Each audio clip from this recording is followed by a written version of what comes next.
looks of things there as Rise is going to leave as well. A champion that we have seen consistently banned on the red side every single time today. Just too good. Yeah, Nidalee, second tier jungler, or, you know, one of the S tier junglers here in the bag with Kindred there as well. So we are probably going to see a lot more priority on the Rek'Sai, on things like that, as Twitch is going to be banned. I like it. Snake just making sure that something else has to be played on the bottom side of the map. Of course, Lucian still available for now. We'll see whether GT decide to ban it away as their final ban. A few things still left up, but they don't have to ban the Twisted Fate this time. They do have the counter pick option. Can give Republic something else, but Lissandra is going to be the option. So Snake have to make a choice. Do they want the Maokai? Do they want the Lucian? Do they want the Rek'Sai?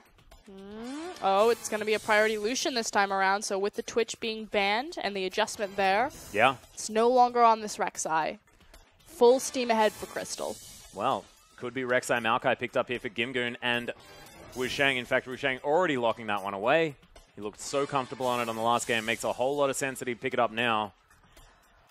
We'll see what changes on the side of Snake, whether they can make an adjustment to this sort of global comp that they have had success with on the side of GT. There's the movement speed available from Karma, so two of the big deal components of what made their comp good last time are definitely there. Could, of course, put that Karma in the mid lane if they wanted to. ZZR thinking about what he wants to play. Of course, Elise is an option for him, and they're probably looking to grab their solo lanes as the last two picks, keep their options open just a little bit. We'll see what is picked up. As there's the Maokai. And a possible Victor here as well to be picked away from Republic. Has shown a lot of proficiency on it so far. Would make a bit of sense here out of Snake to deny that pick away. And look, this is something that has worked out in the past. How do you feel about it, Frosco? I mean, it makes sense to pick up Victor and Maokai in the same rotation simply because Maokai is going to deny a lot of damage that Victor will put down. Yeah. Flandre, I don't think he did a terrible job last game with his teleport flank initiation on Maokai, but there was simply an issue of follow-up. I feel like it was a team effort losing that game as well. Yeah, typically it is. It's now a question of, will they be punished for not giving Flandre something like Echo? Because I still feel like the Snake are putting themselves in a position where they're saying, Tank is our primary carry, Crystal is our primary carry, and Flandre, you are support.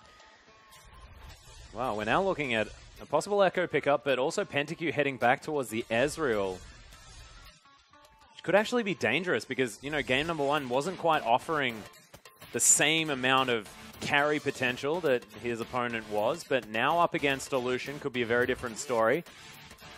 As they're keeping Republic's pick a secret, unless he's going to be playing the Echo or the Karma. And now Snake to round out their picks, and I would love to see Jay-Z picking up the Thresh. Because, of course, was a champion that he was known for. Why still bottom lane? Very, very powerful. And the pick potential coming out of this comp, if they do manage to pick up the Elise as well, you pair that with the likes of the Twisted Advance from Flandre. A lot more sort of early power in this game, if they can move around the map like they were last time. We'll see whether they can make that one work. Braum actually switched over to. Let's see what Jay-Z does want to go for in the end. 13 seconds to go. I don't mind the Thresh pickup. I particularly like it with Victor just because he is immobile, so allowing him to reposition himself. But obviously, Braum is always going to offer so much in denying siege, and if you have Victor and Braum, it's pretty hard to get to your towers through that wave clear as well as the Unbreakable. Very true. But is going to be the Braum picked up, like you were mentioning, so Elise is going to be locked away as well. Now Republic thinking about a counter pick here for the Victor in the mid lane. The standard LPL counter would be the Kassadin, which is currently hovering. Of course, all we've seen out of this guy so far has been Victor, and he has looked very good on the champion as well. Denial now coming through from Snake will mean that the Kassadin will be locked in, so Dade made it look good. We'll see whether it's going to work out for GT as well. They don't have a lot of wave clear. They've got a lot of maneuverability, though. So if this comp ever gets into a position when they're ahead, should be able to snowball this one out of control. But you're exactly right. We saw like mid-game troughs here for the Kassadin lineup when we saw it being played by Newbie, but Dade bridged that one beautifully by killing everyone. The bigger issue again, though, is that if this composition falls behind, you have very little options to kind of stop the bleeding and play catch up just because you don't have any wave clear. Whereas on the other side, Snake really prioritizing their ability to keep their towers up. Again, having the Victor's wave clear as well as having the Braum available. And also, there's the fact that when we saw Newbie do this, they had a Graves in the jungle, which has a lot of wave clear. Of course, the shotgun pellets, not to mention the end of the line, being able to clear out a minion wave. And they had the culling in a pinch out of Evolution. Now they've got True Shot Barrage, which doesn't necessarily completely destroy a minion wave, but does sort of buy you some time. And they've got a Rek'Sai, which has to get right up to the creep wave if he's going to like help clear. So this could be a bigger problem for GT than it was for Newbie. They've got 2 range champions in Karma and Ezreal, so this could be disastrous or it could go wonderfully. Yeah, well, we'll see exactly what happens as we hop into our final game of the night.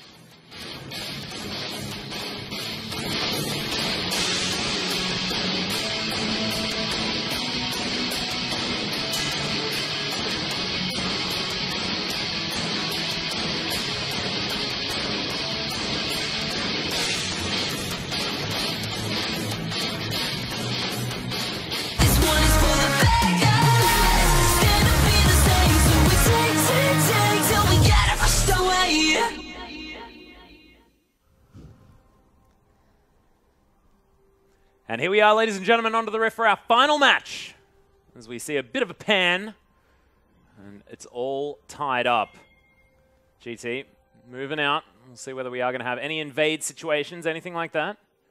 Whether it is going to be sort of this standard 5-point defense that we have been seeing a lot of very recently.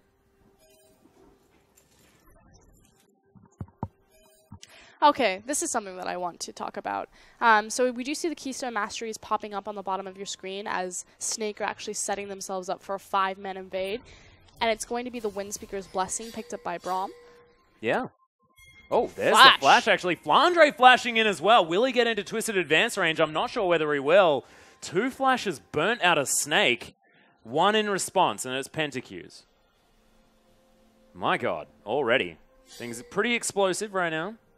See if they'll be around to punish that lack of summoner on Pentacue, though, or if he will get away from it. Obviously, Ezreal will have his Arcane Shift available to him at some point. But Windspeaker's Blessing. So Braum has the flexibility where he goes through quite a few summoners. Bond of Stone is kind of like the big one or the staple. Mad Life was running Windspeaker's Blessing, and obviously it's just going to synergize really well with the Unbreakable by offering extra damage reduction as well as armor and MR. Or I guess not damage reduction, but shield percentage. Yeah. 10%? The other thing to talk about here as far as Keystone Masteries is that Deathfire Touch that Republic was able to pick up, as Pentacue doesn't have Flash. He's only level 1. Winter's Bite somehow sneaks through there as well. The Flash is forward. That's going to be the stun. And that is going to be the cheesy First Blood picked up by Crystal. Very cute adaptation from Jay-Z and Crystal there to understand that they were going to go for the Gromp, that Ezreal did not have the Flash available, and like you said, able to bend it like Beckham between the Gromp, tag him right in the hip. Yeah, really nicely played so far. Flandre actually taking a bit of a beating here from Gimgoon towards the top side of the map. First time, though, that we're going to see standard lanes. See if Snake fare better this time around, but still, they take standard lanes and they put Flandre on the likes of Maokai. He's so good as a carry-oriented jungler, and I feel like Snake repeatedly defang him. Yeah. Well, we'll see whether he can make it work, as right now he has to navigate the Echo lane, and being a strong top laner in a sort of losing lane situation, or a lane that is possibly difficult, is definitely a big deal. But right now, Crystal playing with a gigantic lead of 7 CS to 0. I mean, that said, though, the big thing is he has the First Blood, but he has not been able to spend it, so does theoretically have a lead, but not yet in this lane, other than the level advantage. Which could actually be a big deal here as he's zoning. Oh, it's a big deal on Lucian, obviously. Yeah. Considering that level 2 power. A lot of damage actually coming down from tank right here as Republic just tanking things up, utilizing that corrupting potion quite well, and actually farming fairly effectively, trading his health bar. And ZZR has actually found Wushang, looking to try and steal away some Sentinels, gets both of them there, as there's the knocker. Oh, Cocoon is going to go wide, eats himself a tunnel. That was a good trade there. Jay-Z made his way in. Savoki was looking to try and help out his jungler. Lots of pings, though, and Wushang, he can't get onto that wolf camp. We'll have to head towards the top side. Yeah, trying to take advantage of this bot lane push for Crystal. And Jay-Z here, creating space and invading on Wushang. Yeah, and you can see Crystal is just relentless right now on this push. No pun intended, of course. As he heads towards them. And Savoki, of course, he did leave for a moment, but Jay-Z was out of there for quite some time. They're looking for the dive. Yeah. This is super dangerous. It is. Of course, Repel, pretty good tool as far as diving is concerned, but... Do have to note that the tower aggro has been adjusted here. Yes. Even if you change tower aggro, the person who picks it up will still take the tower at full strength. It'll keep ramping and smacking you even harder. As Wushang actually getting a little bit of counter jungling done himself. As nice shield comes down, but PentaQ taking the brunt of that. Jay-Z does need to be careful. He needs to hit those Winter's Bites to be able to help these trades out. And GT actually playing that one out quite nicely because Savoki, he's very healthy here. And you can see Snake, they're actually both sharing the brunt of this, so anyone gets caught out, GT might be able to capitalize. ZZR looking for a possible gank on the Republic. Does still have his flash, so that's probably what they're looking for. But just heads back into his jungle. All quiet on the western front, really. Yeah, apart from the fact that Gimgoon is so far ahead, as Flandre was forced to go back to base.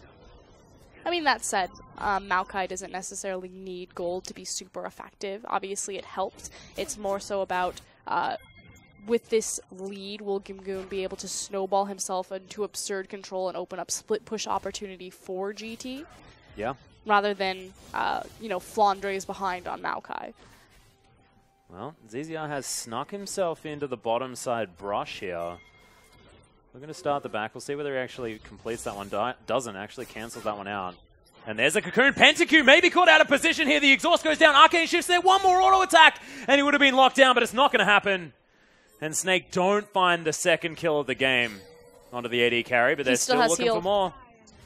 Oh, big Q there out of Savoki. You can see Snake, they may actually just need to back away. I think they need to. Again, PentaQ still has his heal summoner available to him, so definitely looking for the bait right there. Yeah. Good patience not to burn it preemptively. At this point, I think Snake are just hanging around to try to reset this wave and get a centered creep wave coming in. Now Gimgoon looking for a stun, doesn't get it. Flandre, very patient up here towards the top side. We're going to try and clear things out underneath his turret. Tank actually taking a lot from Republic, but deals a lot back. Nice death ray. Because he does have a Negatron cloak, so looking to try and... Oh, there's the flash forward. Jay-Z doesn't, of course, have the Glacial Fissure, but ZZR, he's still here. PentaQ completely out of mana. And Crystal, they just can't catch up. Too much movement speed out of this GT bottom lane. As Tank could be in trouble. No one has any mana. Trading blows, both of them.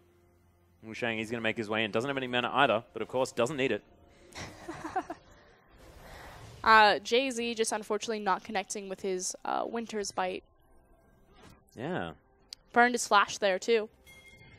So a little bit unfortunate. That being said, it's still a gigantic CS lead here for Crystal, so when he does go back to base, he will be able to capitalize very effectively, but I feel like they're playing a little bit too antsy, given the fact that they don't have an advantage. But oh my goodness, Tank flashed on right now. Republic picks up the kills. Wushang just holds onto the tower aggro. Brilliant play right there from Wushang as well as Republic. Chaos Storm was dropped trying to burst Republic out. Instead, they just step forward, dodge out of the Chaos Storm damage, and pick up a free first blood. This will really help Kassadin get through this struggling early lane phase against a ranged champion. Well, more aggression towards the bottom side as Jay-Z is going to find himself snared up. The Snake shoved this wave into the turret. Looking to go back. We'll see what they decide to pick up here as well and which direction Crystal will take this Lucian build. Did see both iterations of it from Pekko earlier on in the night. He has actually decided to go for the Caulfield's Warhammer, as well as that Serrated Dirk, so heading towards the Ghostblade as item number 1, and then probably the Black Cleaver for that sort of new iteration of the Lucian build. But a lot of early power. That being said, gave PentaQ some time. clear out a minion wave, get himself back in touching distance of that farm. I don't know how much I really agree with the Black Cleaver build in this scenario. Just hold on. Another gank might be going down. Defensive gravitational field. Yep. Ward goes in. GT understand that ZZR is waiting around, but 2v2 may actually be something that GT could look for, given the fact that they were able to put Tank relatively behind. And in fact, Republic able to catch up in farm again as well, as there's the tunnel in. Tank once again in trouble. Savoki's made his way over as well, as he doesn't have flash. And Tank is just going to fall down. Republic grabs a second one in the mid lane. And it's just so oppressive, the fact that Kassadin jumps in, tags you with the slow, and how immobile Victor is already. Yeah. Rek'Sai, he punishes champions that stand still, and in a control mage meta, she's really finding her place again. Most certainly. And it's just what Wushang's able to do with the champion as well. He's just looking so comfortable. Teleport, he's going to get Tank back into the mid lane. But honestly, the damage right now has been done largely because Republic's 2-0-0. That is going to be such an early Rod of Ages. As he's going to head back, picks it up now. That is a pre-10-minute rower. And just for standard, 15-minute Roa is pretty much the standard there. So getting it 5 minutes early as well as a dive up top. Yeah, Flandre looking for a twisted advance at the right time in order to keep himself safe. Republic is going to get locked down. Tower's going to kill him. Flandre trades it 1-for-1, and that is exactly what he could hope for. Best case scenario there. Likewise, Kassadin did not pick up the kill, so not the primary benefactor there. Does get the assist, but it's Gimgoon now in control. Really nicely done from Flandre. Diving Flandre is a dangerous thing to do, indeed. Diving Maokai in general, yeah, especially in the 6.10 patch where the towers are doing so much more damage to you. Oh, Crystal just throws a point-blank culling in there, flashes out of the way, uses the heal. But going 1v2, exhausted, uses the ultimate, and then has to blow both of his summoners. Heal came in from PentaQ though, so it's 2 summoners for 2, but the flash is the important one out of Crystal.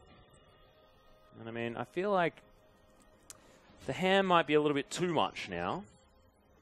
No, I respect. You respect the 1v2 pal? Yeah, naturally it was a really good exhaust timing from Savoki right there, as well as good management of the culling between PentaQ and Savoki to make sure that Karma survived. Yeah. But I mean, think of how cool that would have been if he had gotten away with it. To go toe-to-toe with 2 people and then flash heal yourself out. I do like the idea. Flandre, going to take a time winder here. Z-Drive Resonance avoided with the Twisted Advance. I like it a lot. Cute little maneuver right there. Yep, conveniently placed minion.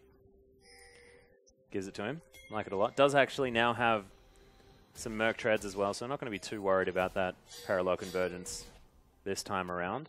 We'll be dodging a lot of that. This Crystal throws out an Ardent Blaze. Everyone misses their skill shots here as Wushang just wanders out of the way. Greyseeker going to come in, but Smite is going to grab that Raptor. So...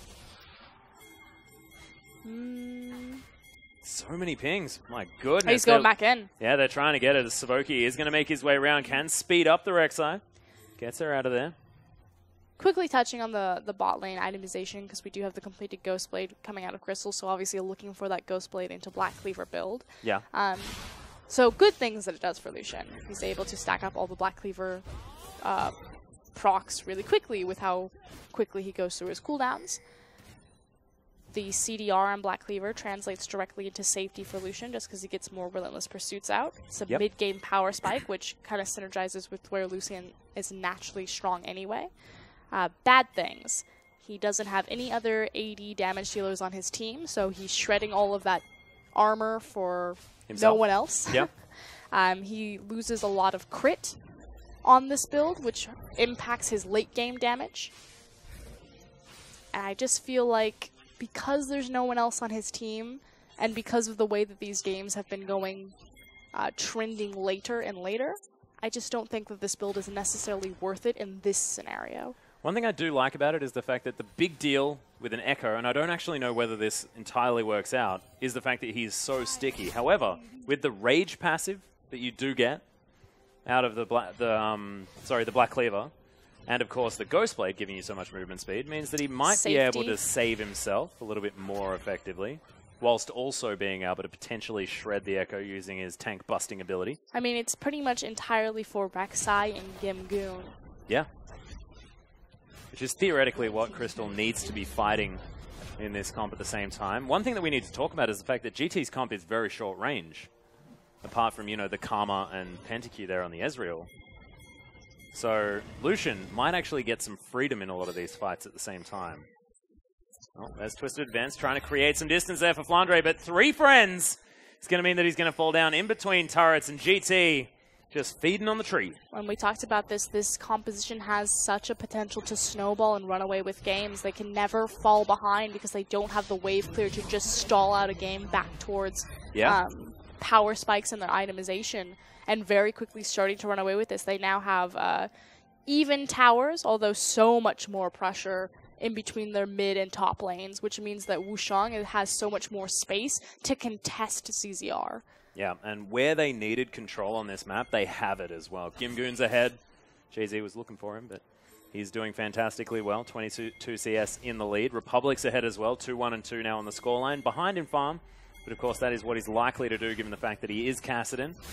But Snake, they really want to answer back right now. This red buff under fire as Wushang gets tagged. Red buff is going to reset. Crystal looking to try and pick that one up. Does have himself the Phage now as well. So very close to grabbing that first 2-item spike, as ZZR is going to be able to pick this one up quite easily. And Rift Herald could actually be an option that they're looking at now.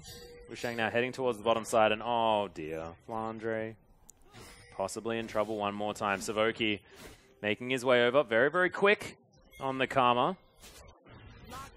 Yeah, no, not going to be able to find it this time. Mantra Q, not even going to be able to get the second tick.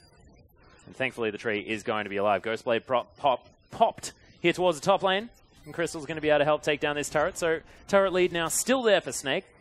But that's a Mountain Drake going down for GT. And that is a big deal. But they might be able to push forward. It will be traded 1-for-1, though, as likewise the bottom tier tower will also fall. Like you said, they have great pushing potential between Lucian and Elise. One of the beautiful things about these two champions. And look at that, just getting destroyed. Yeah, inner turret is going to fall down, so really, really quick. And that is the gold lead back in the hands of Snake. Very, very quickly here as well. Answered very, very quickly by PentaQ towards the bottom side of the map. Republic. All in all, it will be tower advantage to Snake, but Mountain Dragon advantage to GT, so naturally kind of taking the tower versus taking the thing that will allow you to take more towers. Yep. Like it a lot. Crystal as well helping add some damage to this Rift Herald as Jay-Z's tanking it. It's going to reset, though, as True Shot Barrage flies through as well. Rift Herald just goes on a merry journey. Now Snake just give up on that plan completely. Republic continues to push up. You can see Tank making his way back into this lane. Abyssal Scepter now under his belt. So a little bit more safety from the Kassadin. And, of course, a lot of wave clear is available. Checking across from items again. Sorry. That's what I'm doing, is looking around what everyone's got. So kind of the next objective that teams really want to go to at this point is you either want to look for the Rift Herald, contest the upcoming blue buff, which is where Ping has gone down for Snake. The issue is that you're trying to, the team who is being proactive is trying to siege into a Victor.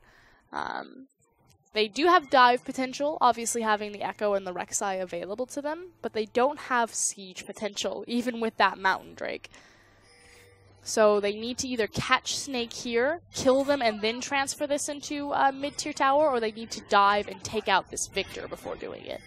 Well, the teleport is actually going to be taken down here as blue buff is going to be stolen by Wushang, but he's out of position. There's the flanking play from Flandre as he's looking to get his way into this fight. Culling flies through. Flandre still in a good position right now, but no one's really died. Death Ray comes down. Gimgoon still strong in this fight as that's another twisted advance. In goes ZZR, but there's the ultimate out of Gimgoon. Sick plays out of this Echo as he finally falls down. Snake, they grab one, but RGT going to be able to do any more. Yeah, there it is. Republic now just going to set up shop. My God. He hasn't stacked up the Rift Walk just yet. As he's sitting on top of a pink ward, knows that he's safe. Unfortunately, blows it just there. And the Force Pulse going to be utilized. Teleport came out from Tank, but he decided to cancel it because the fight was already over. They grabbed the one pick And I'll just move back. Of course, Gimgoon just about to respawn, had the teleport available, so I like the apprehensive play. Yeah, and in the end, it really comes down to that single kill on Gimgoon. Now, Wushang did manage to secure his own blue buff, but he does deny that away from Republic's Kassadin, so small victory there. But more importantly, this idea that the proactive team, they need to fight over these small jungle objectives because they can't fight around the towers unless they want to commit to the dive. Yeah. Well, we'll see what more they can get. You can see GT, not a whole lot of deep vision in the enemy base. The Snake will be able to grab their blue buff. ZZR helping Tank grab that one. So, JZ, actually possible face check right here. Parallel Convergence is going to lock him down the Braum. He is relatively tanky, but they grab him. That is going to be GT now with a 4 versus 5 situation in their control, and we'll see what they can get from it. Possible mid lane out of turret, something like that. Wushang looking to come in for the dive. Tank has spotted him out, though. Grabbed some movement speed from him with that transfer power. And this is the issue that we were talking about. Yeah. Just can't push in. And it's continuously GT. I mean, they understand, and they're making good proactive plays here, saying, okay, we can't fight them in the mid lane. We need to continuously move into the jungle. But they're kind of out of objectives now. They're waiting for Dragon to spawn, which means that Snake now have a minute 43 of breathing room. We're stay in our lanes. We have defensive vision set up. No reason to get picked off. Allocate farm, get a quick back end, and let's reset this and try to see try our hand at the next 5v5. Well, you can see Crystal relentlessly pursues his way away from Republic. Unable to get that pick just there as ZZR with some apprehensive play. Savoki and Wushang actually looking to try and steal away the red buff. I believe he was able to there as well. There it is. So Wushang grabs himself the red, heads his way out. He's a very cheeky Rek'Sai. He's smart. Yeah. He's an exciting jungler. Well, GT off the back of Wushang, and looking good. It's no slouch that he's doing this across from the likes of ZZR. ZZR really stepped up in the back half of Snake's spring split. On a ZZR champion here as well. Yeah. I mean, effectively Snake brought in Tom, and then suddenly ZZR really started picking himself up. Yeah. And now I believe they've got SOFM. Do they? We'll see. Sitting on the bench at the moment. Flandre taking a lot of damage there towards the top side of the map. Tank now as well. Just chilling here in the mid lane as Republic clearing out minions as well, but not as quickly as this Victor is able to do so very nicely. JZ eats himself a tunnel. Delicious, delicious tunnels. High in fiber. Delicious. ZZR eating some popcorn chicken. No, more importantly, Dragon spawning in 4 seconds here. So again, we talked about it. There was that minute 43. That was what you got, Snake. That was your breathing ground. Are you choosing to fight here? And it looks like they will. Moving into the area, it is going to be another Mountain Drake and setting up pockets of true vision. Wushang, of course, has that Void Rush. So can reposition himself towards that dragon, assuming he can get some tunnels in place. Doesn't actually have too many. Has one towards his wolf camp, so that one will let him in. Actually has a couple deep in the enemy jungle as well, so can go for a potential flank if he wants to Rek'Sai his way in. But now Snake just loitering around the dragon area, not necessarily making a decisive move towards it. I think they're setting a trap. There's one blue trinket. It's the only one available to GT now. They're still waiting on their Gimgoon trinket off of cooldown. Yeah, you can see Wushang is going to make his way in there as Savoki, Crystal caught out. There's some dangerous stuff. Teleports coming in, had to be cancelled there. Actually, no, that was looked weirdly like a. It's because Savoki was backing on top of the teleport. I got so perplexed. I was like, why is he still backing? There's someone teleporting on him.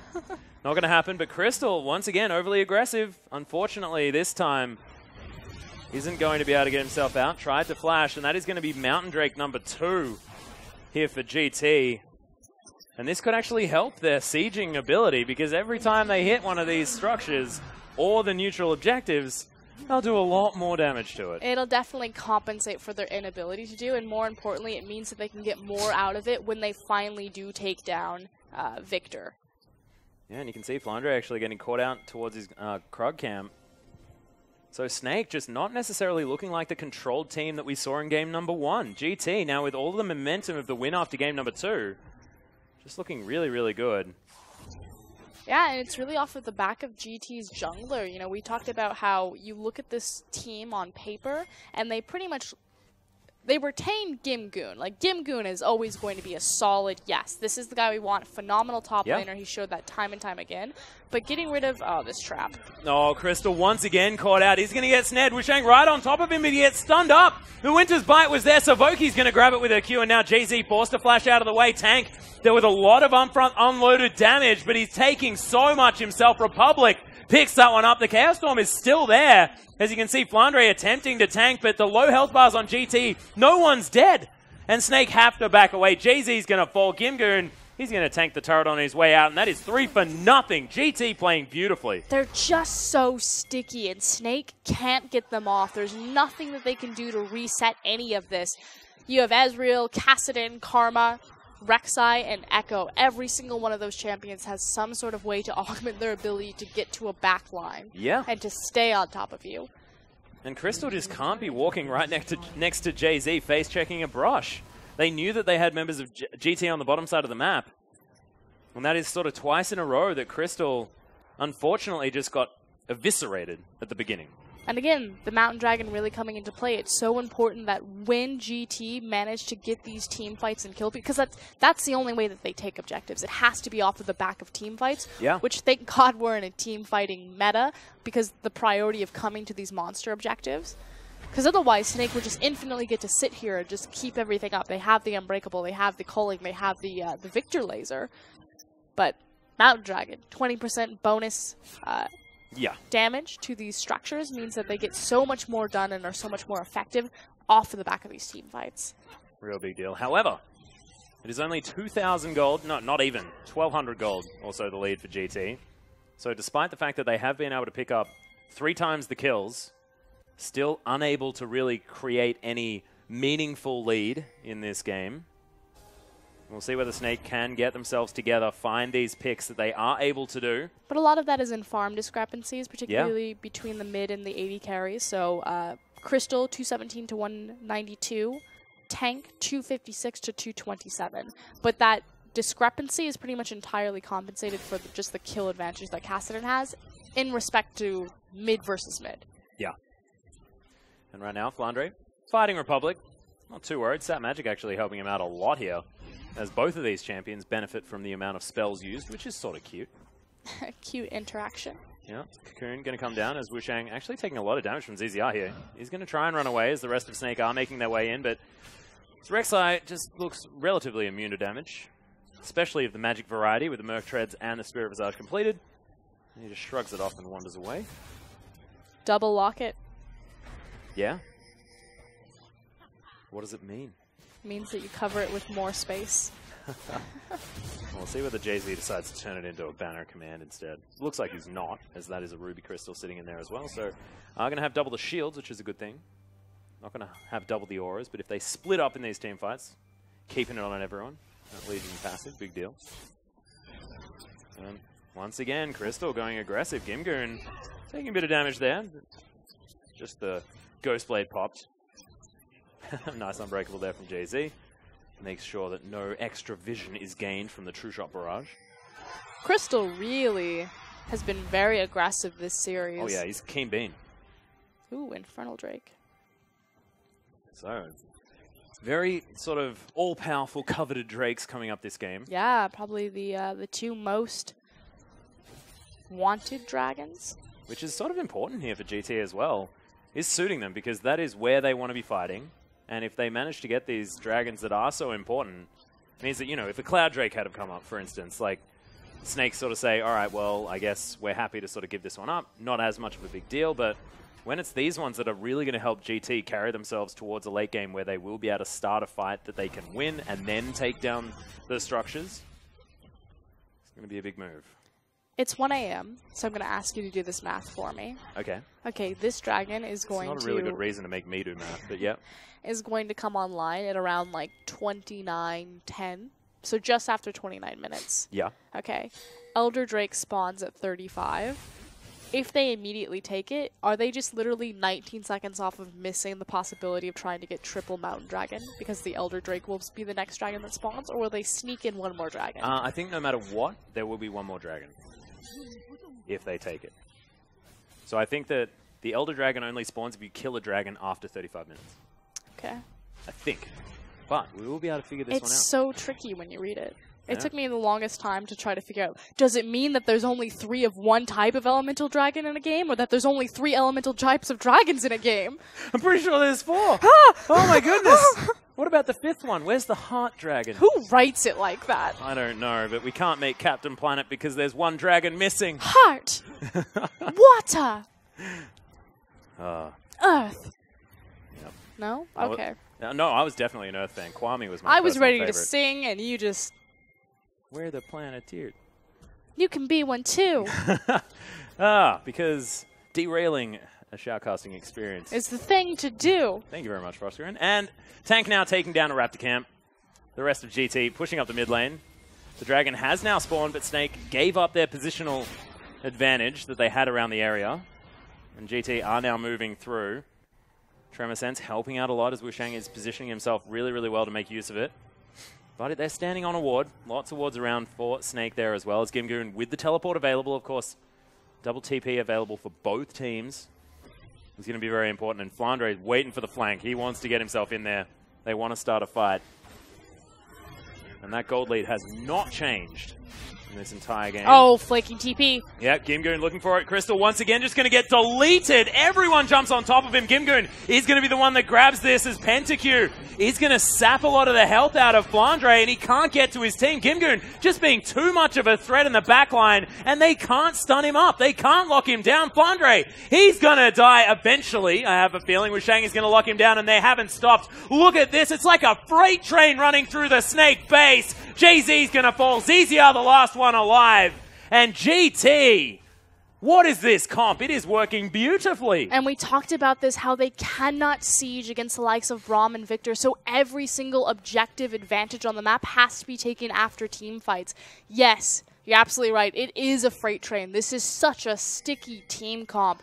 But it's taking so long to choke Snake out, despite the fact that they're so potent and powerful, because they can't set up these fights. Snake are doing a good job staying away from them, but it was too little too late on a fantastic TP. Yeah, stunning play, and they are going to be able to grab themselves the Baron off it as well. So, Baron falls down. That is actually going to be locked in by Savoki, the Baron taker himself. Lots of pings towards the bottom side, but let's have a look at this one again. Okay, so big thing is the TP from Gimgoon here, and he's going to lock up quite a bit of members.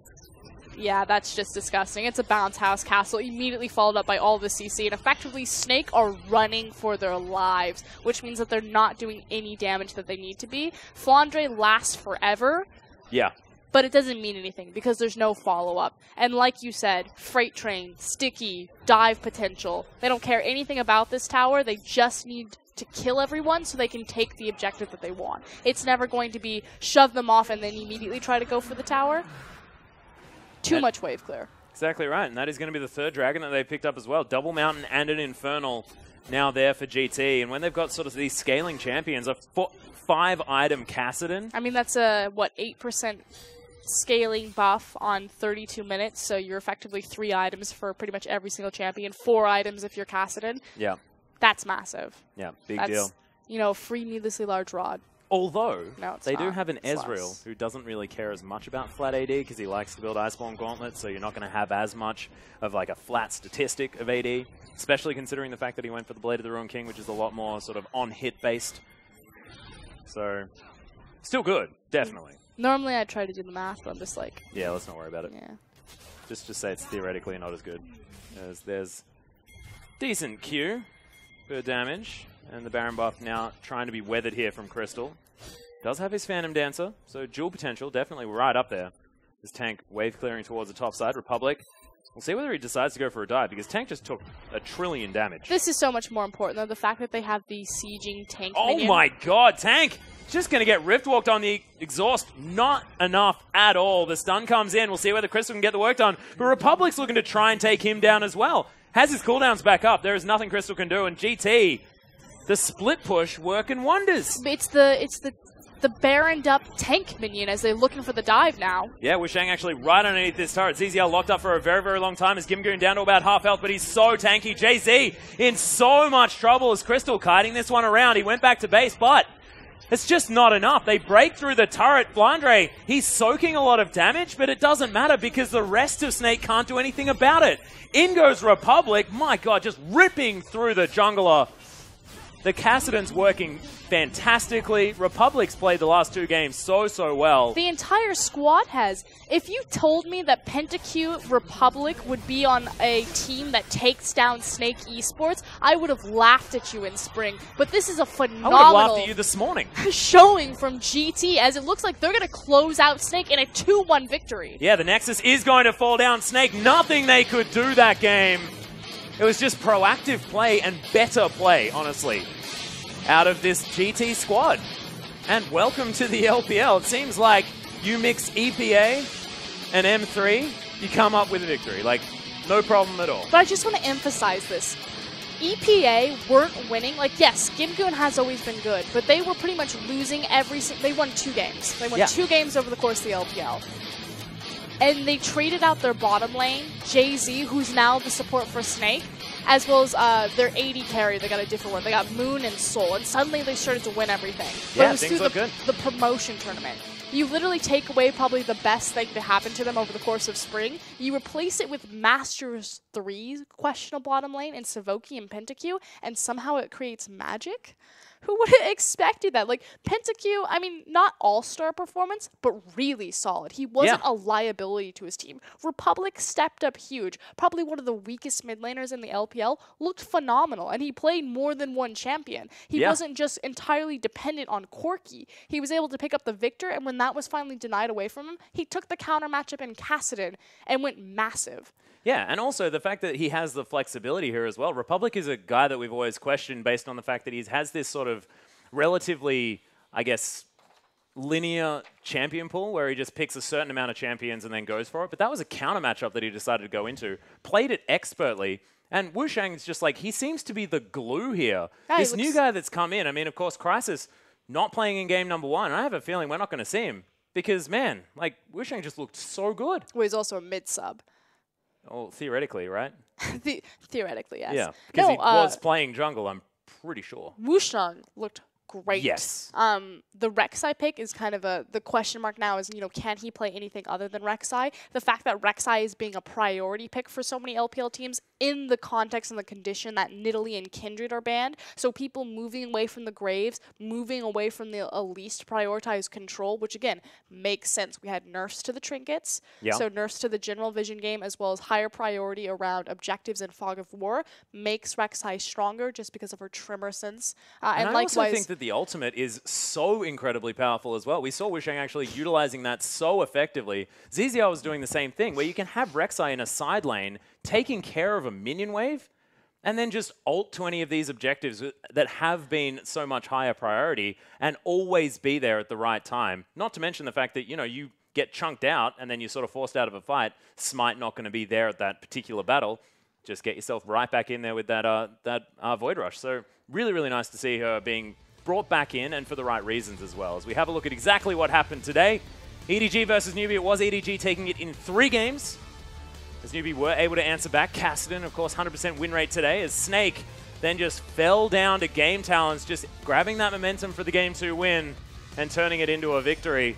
We'll see whether Snake can bounce back from it. But they, you know, they certainly had some moments where they were looking good, but I have a feeling that Gimgoon getting back-to-back echoes is quite difficult to deal with. Big issue. Yeah, as we have a look, Game Talents and EDG now at the top. But of course, we'll be having a look at these standings towards the end of the week to see how things really shake out. Excited to see exactly who is going to be stepping towards the top, because this group has a few big names in it. Yeah, and there were a lot of question marks. So I think a bigger issue is the fact that a lot of people are awaiting IMA, the formerly known as Edward eSports, the auto-promoted team from the LSPL, as better than Saint or game talents. I always want to say GAMT. Yeah, so do I. Kind of like when you match these things up, obviously it's unclear, but the idea is that the lower tier teams in Group B seem to be of a very different caliber to the lower tier teams in Group A, and all of that has been thrown out the window now that we have an initial upset of game talents coming in and just 2-1ing Snake eSports. And look, this is really important as well for like these sort of teams that haven't necessarily been playing together long. I was going to say sort of new teams, but all of these players have played before, apart from Wushang, who obviously doesn't really mind about the fact that he hasn't been playing all that much. But the fact that they've now sort of melded together so well, picked up a victory at the same time, the momentum that this Game Talent squad could have moving into the rest of the split is just really, really strong. Nope, completely agree. So we're going to go ahead and look at the MVP. Yeah, it is this time going to be Republic on the Cassidy. Makes a heck of a lot of sense. 6-1-8, and you just watch him rift walk around the map in that like sort of last section of play. Just not a care in the world. Exhaust me. I don't care. I'll kill everyone. I mean, Republic had a phenomenal promotion tournament, but again, it was particularly on the back of Corki. Yeah. So really excited to see him continue to expand his champion pool and continue to perform. I just love his synergy with this new jungler. Again, I love that was just him walking around for a bit and then last hitting him with an auto attack. All me. That was his move. So once again, Flash is on top. Grabs that W and there's a nice force pulse to finish that one off. But Republic, this is how we sort of got into this stage right here, where he gets exhausted, kills someone, and then looks for the 1v2. Like, the Zhonya's comes in after this, and look at how chunked Crystal is. Has to run away. Just flat out can't do anything about it. Really nice play from Republic. And look, letting us know exactly why Cassidy still very, very strong. I expect that we'll continue to see a lot of Cassidy. Again, the 6.10 adjusted a lot of items that were very potent and powerful for Cassidy. His build effectively got cheaper and stronger. So continue to see him, especially in the LPL, just because we have a lot of Victor, and LPL love to play Cassidy into Victor. Yeah. Very exciting stuff. But ladies and gentlemen, that is going to be it for tonight. Thank you so much for watching. It has been a complete marathon. On behalf of myself, Frosker, and our whole production team, thanks again.